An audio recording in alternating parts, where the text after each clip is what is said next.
So isa malaking good news nga po mga idol para sa ating pambato na si Mark Magsayo dahil opisyal na po binakante ng IBF Lightweight Champion na si Raymond Moratala ang kanyang IBF title sa 135 pounds matapos ito manalo sa laban kontra kay Conceição. At ang dahilan sa pagbakante mga boss, hindi na daw kaya ni Moratala na kunin ang tamang timbang sa 135. Masasabi natin na good news ito mga idol para kay Magsayo dahil number 6 rated po si Magsayo sa IBF Lightweight at bakante ang number 1 contender sa titulo. Sa mga nagsasabi mga boss na malabo makuha ni Magsayo ang titulo dahil sa Sopa Boxing na ito. Pero itong magandang balita mga boss dahil magkasangga na pong IBF at Sopa Boxing. IBF at WBC na ang sumangayon sa Sopa. Payag na sila na bukod sa Sopa Boxing belt, payag sila na itaya ang kanilang titulo sa Sopa. Malaking tiwala natin mga idol na makukuha ni Magsayo ang titulo dahil alaga ito ng Sopa. Kaya nila magpalabas ng malaking pera para lamang makuha ang IBF title. Kaya abangan natin to mga boss. Akala natin dati mga idol, sira ng plano ni Magsayo na maging 2 division champion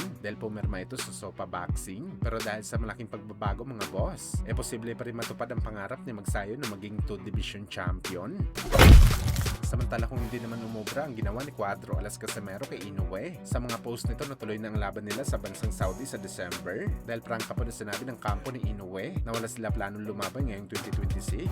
Pero ayaw pa rin tumigil ni Casimero mga idol sa kakabanat sa Japanese Monster. Ngayon mga idol pinamuka ni Casimero kay Inoue kung gaano ito kahinang fighter. Ang nagpagapang daw kasi mga idol kay Inoue sa round 1 sa bakbakan. Ibinalibag lang daw ni Casimero sa bakbakan niya ng 4 na beses sa round 1. Ito nga sa naging laban ni Alas kay Luis Neri. Well, sa totoo lang mga boss, sulit talaga ang banat na to galing kay Casimero na mas mahina talaga si Inoue kaysa sa kanya dahil pinabagsak ito ni Luis Neri at inabot pa daw si Inoue ng 6 na round bago niya tapusin si Luis Neri sa bakbakan. Bagamat kagaya po sa na-expect natin mga boss, binatikos naman ng mga Pinoy boxing fans ang sinabi ni Alas dahil ang totoo daw mahinang Luis Neri ang tinalo ni Alas at ang tinalo ni Inoue na Luis Neri isang solid na fighter at nasa tamang kondisyon sa bakbakan.